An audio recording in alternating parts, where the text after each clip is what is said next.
Hello, Candy Cane Cooper here, International Animal Communicator, with my live Facebook video blog number 6. Okay, so I want to say thank you all for joining me again. I'm really enjoying doing this, and I hope that you're all getting something out of this as well. I just wanted to let you know that I've been taking all your questions in. I'm going to answer as many as I can today, and if for some reason I don't get to it today, I will get to it next week. Also, I'm trying to organize the questions so they kind of flow together, so my comments make more sense to you and you can get more enjoyment out of the whole thing, the whole experience. Next week, I'm going to have to miss because little Casey is going to have some dental surgery. She has to have a few more teeth pulled. So, hi everybody. Hi Larry. Hi Nevi. Hi Bonnie. Hi Caitlin. And but I will be back again on May 6th. So I might go a little bit over today. Hi Timo.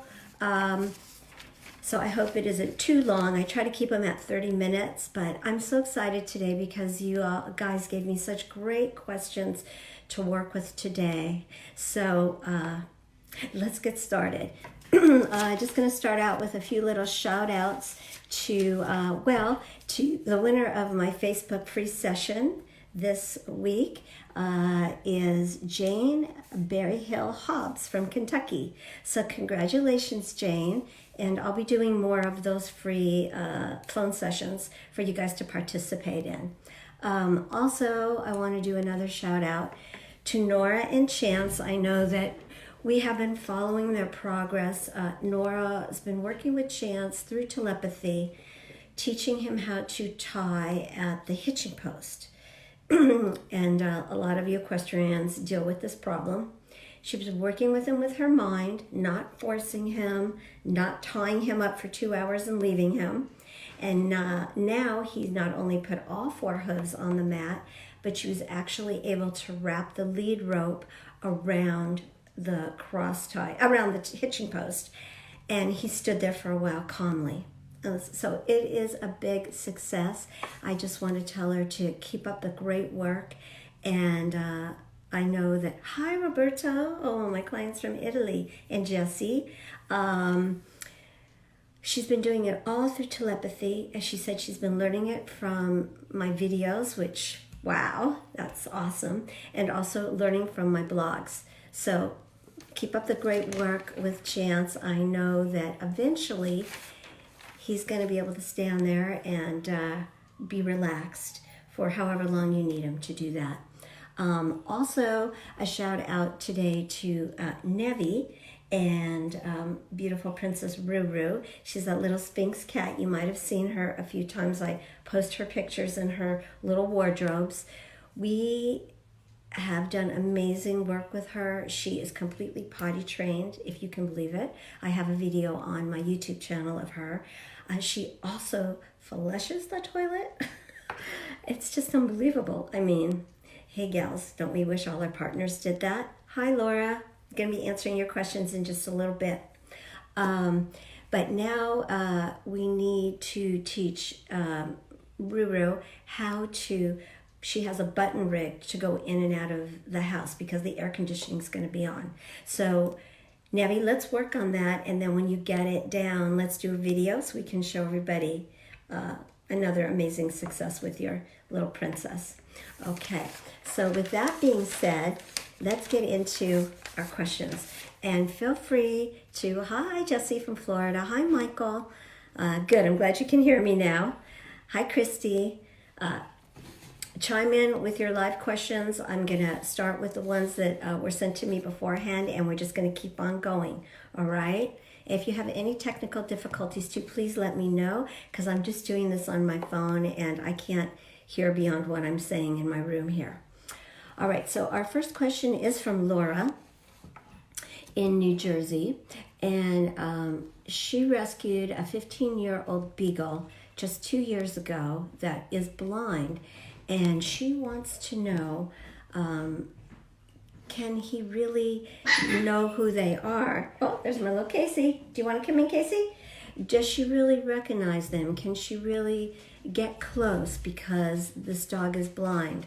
And the answer is absolutely, even more so because if you look at nature, there's so many animals, hi Carla, that are born without sight. I mean, I just did a quick little run. There's the Mexican tetrafish, there's the Texas salamander, there's the naked mole rat, of course, sea urchins. And I even personally, my dog Wookie, my big Leonberger, I don't know if many of you know this, but he has lost his sight maybe about 6 months ago. So when you lose one, all your other senses become completely enhanced. So in a way, I'm going to say that maybe your beagle knows you even better than if she had her sight, because she has to use all her other resources for connecting with you. And I can akin that to like when I do my sessions, a lot of times my clients want to do a video. And when I work around the world, you know, we use Skype and Messenger and all the other apps so we can do visuals. But sometimes I get a little offended because I say, you know, I really don't want to do the video because it's distracting for me because of the visual. When I'm working telepathically, I just am using mind-to-mind communication, especially if I'm doing remote viewing and I need to get inside of them or check their bodies. The video is a distraction, and plus then, you know, they're looking for a response or putting the animal on the camera. So I'm just saying, for me personally, I understand that when I'm using my other senses, even like my sixth sense or seventh sense or eighth sense, whatever you want to call it. Hi Mark. So in answer to your question, Laura, yes, your puppy definitely knows who you are, and I'm going to say you probably even have much more of a stronger connection than you realize. So don't worry about the loss of sight, okay? With my dog, personally, Wookie has become even sweeter with his loss of sight. I mean, the things that he will do are unbelievable. Hi, Danielle. Hi, Michaela. Things he wouldn't do before when he was sighted. And at first I was like, well, you can't see what I'm doing to him. But no, that's not the truth. I mean, yes, it is technically, but it's made him more open, and I'm just going to say, I don't know, it just brought out this super, super sweet side to him that I never saw before. So I'm not complaining about that. And I'm sure some of you that have animals with loss of sight, chime in, let me know your thoughts and things that you've discovered once your animal, you know, their life has changed like that. All right, let's move on to question number 2 from Timo in Norco. First, I want to say I'm so sorry for the loss of his beautiful mare, Gracie. She was his best friend, and what can I say? It's a heartbreak. We've been messaging a little bit about it back and forth. But his question is, he wants to know if Gracie knows just how much he misses her. And the answer to that question is absolutely, you know, I work with the animals on the other side almost daily. And I go into a deep, deep explanation about this in my book. I'm not plugging my book, but I'm just saying that there's a lot to talk about. But an overview is that, yes, they are watching us, they're listening, and they know exactly, you know, what is going on every day. I know you miss her dearly, and she knows that. And she misses you too. She does. I checked in with her yesterday. I was on the other side, Timo, working with another client of mine. We were... I don't want to say celebrating, but we were honoring his 1-year anniversary of crossing over, and I said hello to her. So she is definitely watching over you, and she also wanted me to tell you that she's very, very happy that you are working with those other horses at the barn. She said they really need your help, and it does her heart good that you are sharing yourself with other horses right now and not holding back. And now I hear my little Casey. Hold on. Do you want to say hi? Come here. Come say hi. because next time you see her, she's going to be even more toothless, okay? Oh, what's with the face on the camera, Quesadilla? Okay, I'll put you down. All right. Hi, Alicia. Nice to have you with us today. All right, let's see. Vanessa, hello, darling. My next question is from Home Fry Niles in Woodland Hills. Actually, is more of a statement that he was making about the connection that the humans have in relationship to sentient beings with animals. And this is a big, big question. So I can go on and on about this for a long time, but I do want to share my thoughts on it because this is important. And I'm going to connect it to my next question. Hi, Melody, with Donna, because it's kind of all around. I've been thinking about this. Donna from Texas said she gave up riding because she felt it was just wrong to do. And she says, how can horses possibly be okay with being used in this way? I understand that. So let me get started with my overall view of this. Hi, Rachel, is about speciesism. And I don't know if any of you have heard that term before, but the definition of it is the assumption of human superiority leading to the exploitation of animals. Okay? So that kind of says it all. Why do we feel that we have this right to use the animals for pleasure, for food, clothing, whatever we want? Why are we not seeing ourselves as equal? So that is the bigger question. And being vegan, I promise I'm not going to lecture you on this because you know the old saying, if there's a vegan in the room, oh, they'll let you know. So I kind of feel like we're like the Mormons. We just like to tell everybody about this great adventure that we're on. But I'll put that on the shelf for right now. But I realize in my work with my clients, it kind of comes twofold. And I want to give a couple examples. I have an amazing client that is a horsewoman, and she takes on all these crazy, super expensive Grand Prix jumping horses. Hi, Larry. Hi, Joan. Hundreds of thousands of dollars. But these horses are at the point where they've been ridden and worked and just thrashed emotionally. I mean, people have just squeezed the life out of them. She takes them. She pays a lot of money for them. It isn't like they're hand-me-downs. And she works with them from her heart. And I have seen her turn around so many horses. And if you're listening, I know you know who you are. She just got another horse this week and is already having amazing progress with this animal. So a lot of good can be done, can be fixed from a lot of the harm that we have inflicted upon the animals. On the other hand, I had a situation last month that was very heartbreaking where I read for a client and she had put her own animal into a very terrible situation. She rescued this animal, spent a lot of money on it, rehabilitating it. Wait, let me grab some water. All right, Timo, I'll show Casey again in a minute. She left the room. And decided that it would be a great companion for her other older dog. In the meantime, they decided to bring a puppy into the equation. Okay, well, you already see the handwriting on the wall. It changed the whole dynamic of the household. And this poor rescue dog with all these issues, this PTSD, started attacking the other dog. We had the conversation. The dog was just so grateful for being saved and for everything that they had done for her, but yet panicked because this new puppy was the shiny new toy in the house, and it was breaking my heart.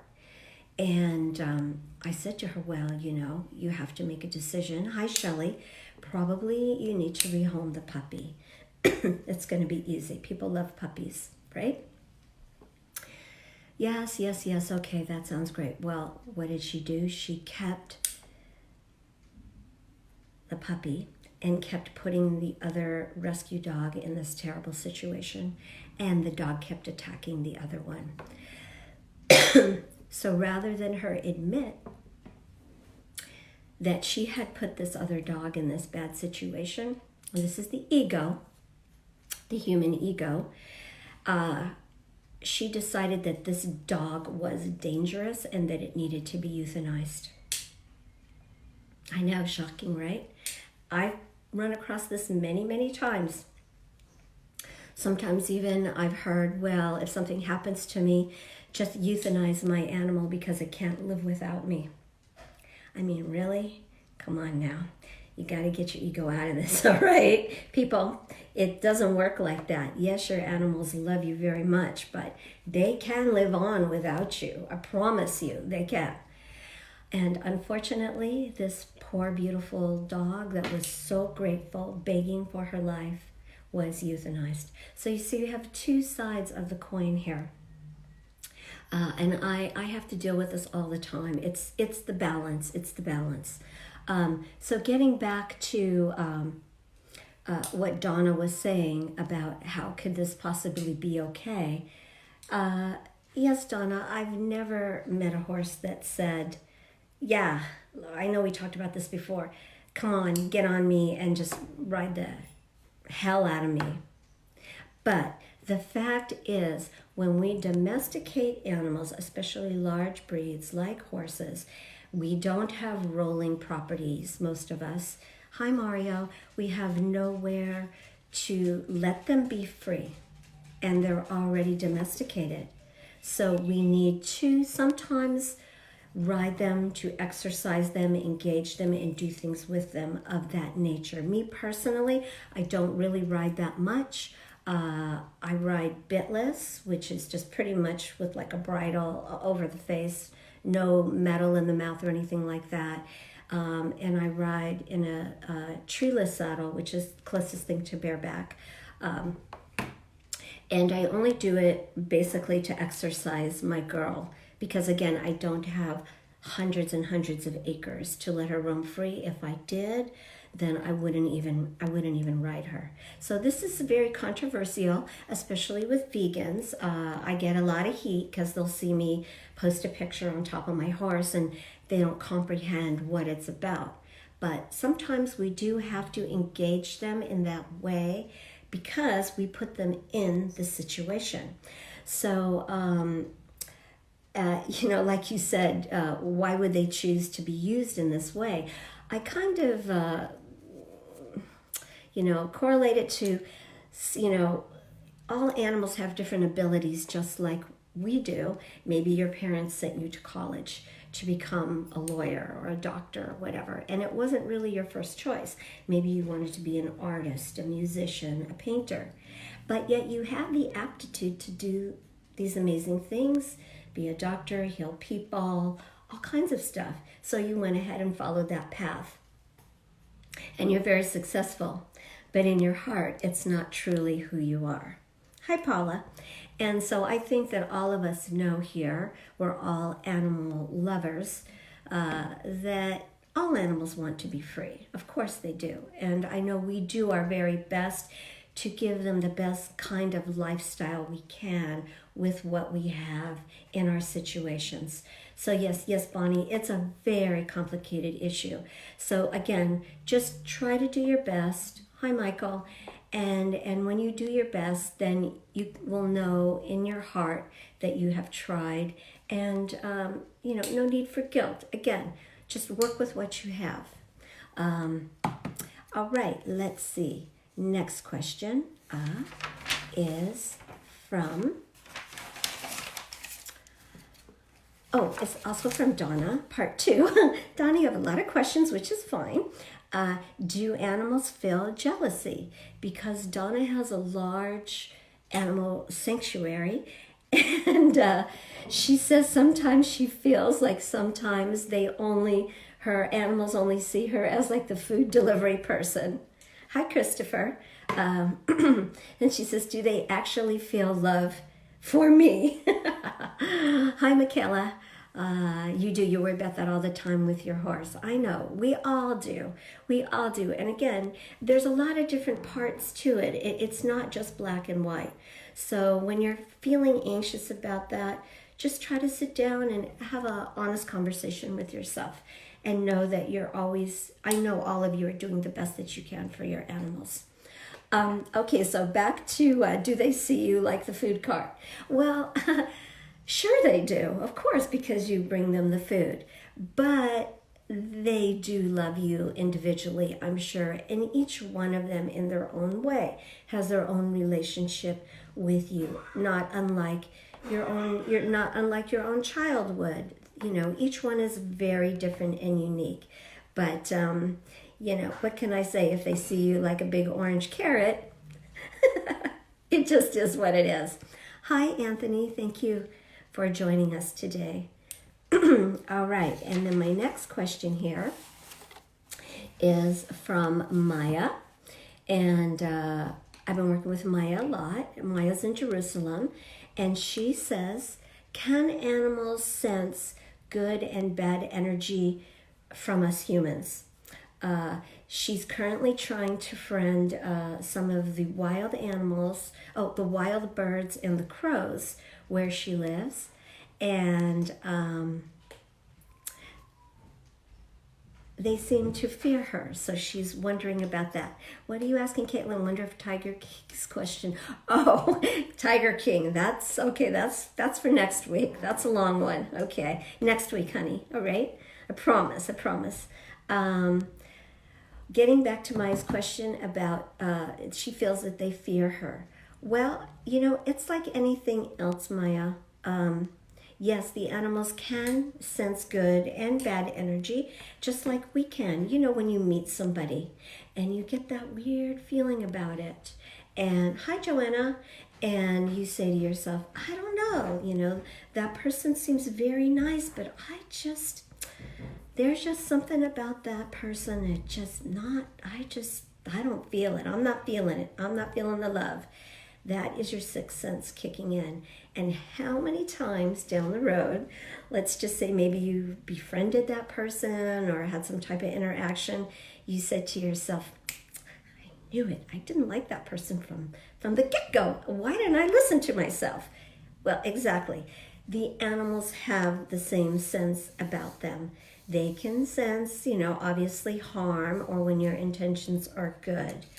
But I do think that, well, hi, Mark. I do feel, because I know you, Maya, personally from all our work together, that their sense of fear about you isn't because you have negative energy. They are wild animals, and it's a little bit different when they try to connect. I know most dogs and cats like you. Okay, I hear you. The thing is, it takes a little bit longer. I was also asked this question about connecting with wild animals. Is it a little bit harder? It can be for me because they're not used to, wow, who is this person putting out like a lifeline to me?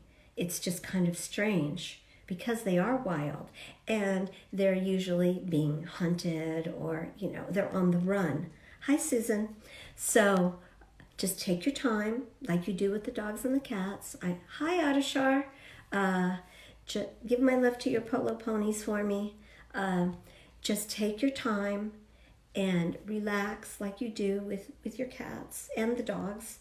And try again. Keep working on it. Hi, Patty. You know, just sit and wait for them to come to you. I know you go to an area where these wild animals are.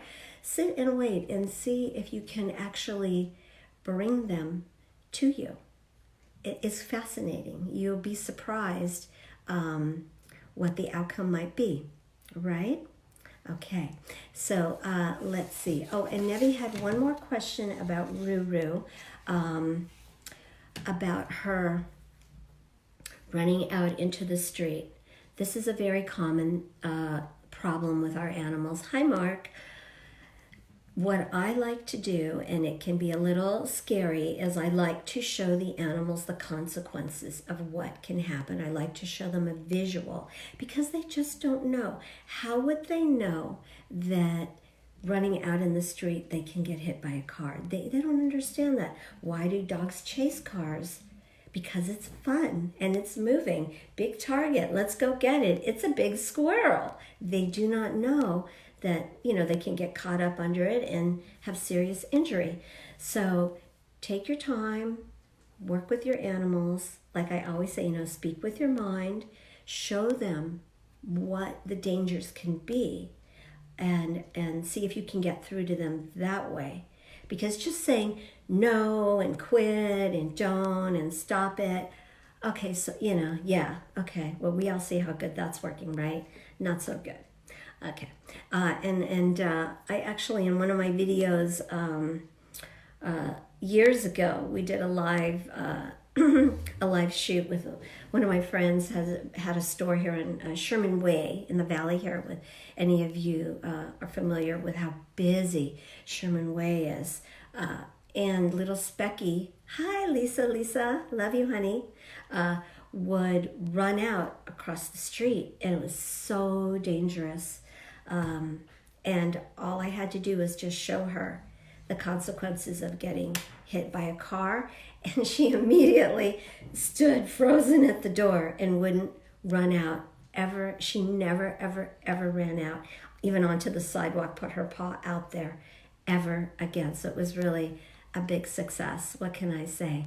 And I also want to thank my friend Lisa Carletto, who's watching, because she was one of the first people that I came out to about my gift as I was older, and she helped to give me a lot of confidence working with her animals, communicating, helping me with the give and take. Like I kind of used it like a tester before I inflicted myself on the public. So Lisa, I love you, and I will always be grateful for your confidence in me and just your friendship over all these years. Okay? All right. Thank you, honey. Thank you. Hey, Jennifer, thank you for watching today. Appreciate it. I hope all of you also are staying safe out there and getting through this pandemic together. I'm really enjoying these videos. I'm getting to share my thoughts on a lot of things that I've never gotten to speak of. Vanessa wants to know, how long have I been communicating professionally? I would say it's been coming on 20 years now. So, yeah, I know you hear her. She's in the doggy bed. But I don't know if she'll let me touch her. She can be mean as a snake. What can I tell you? About 20 years. But I've been hearing the animals, pretty well my whole life, as, we've discussed. So, I'm glad everybody is good. Yes, good, Jennifer. I'm glad you're staying healthy too. All right. Well, do we have any more online questions right now before we finish? I'll wait a few minutes here because there's a little bit of a time delay. And let's see. Casey, do you want to come and say hello? No? Sorry, Timo, she's just in her doggy bed and she's not looking to come say hello again today. So again, I will be missing next week because she's going to have her little dental surgery, but I will be back on the 6th. Oh, okay, Maya, what do you want to ask? I'm watching your question right now.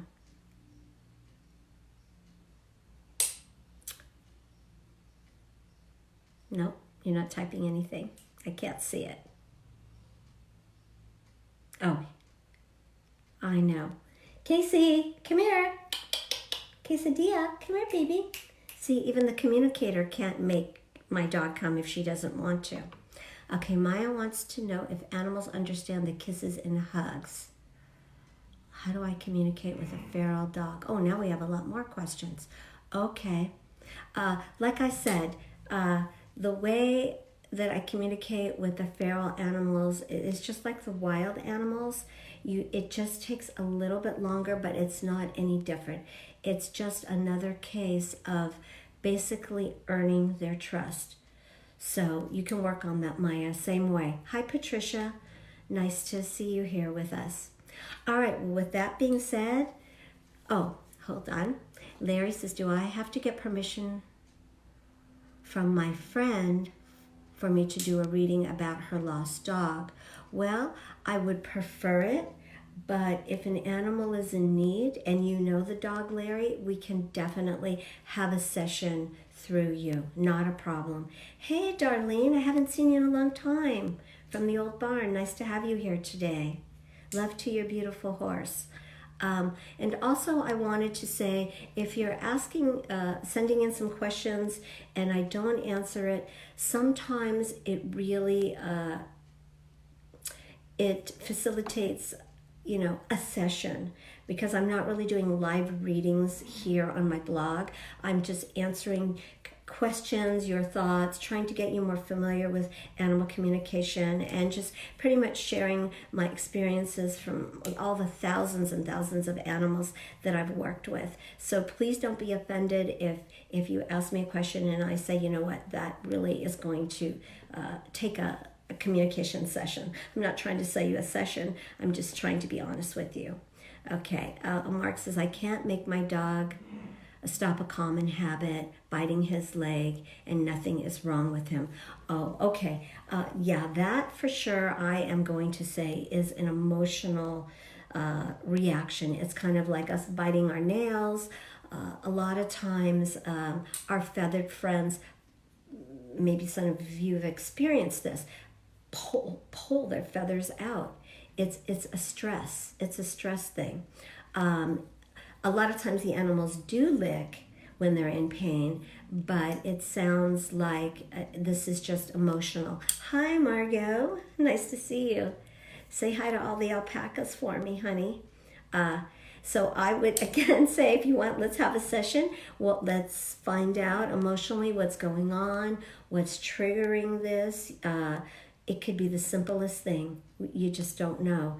But it also could be, if this has come on lately, because of all the stress that we've been feeling because of the pandemic. Oh, limping. Yeah, I gotcha. That's getting kind of serious, Mark. We need to address that. Yeah, that's affecting your animal physically like that. So again, the animals have been very, very stressed out because we have been stressed out. So if you're wondering why their behavior has changed, again, we talked about this last week. Just, you know, look at yourself and your own behavior, and it's also a good motivation for you to try to center yourself, calm down, and get a hold of your inner chi, and make it a better environment for all your animals in the household. All right, so with that being said, I'm going to sign off today. I'll see you on the 6th. I'm going to miss next week, but I'll be back again, I promise. And always remember to speak with your mind, not with your mouth. Okay, so till then, peace and love to all of you. Have a great day.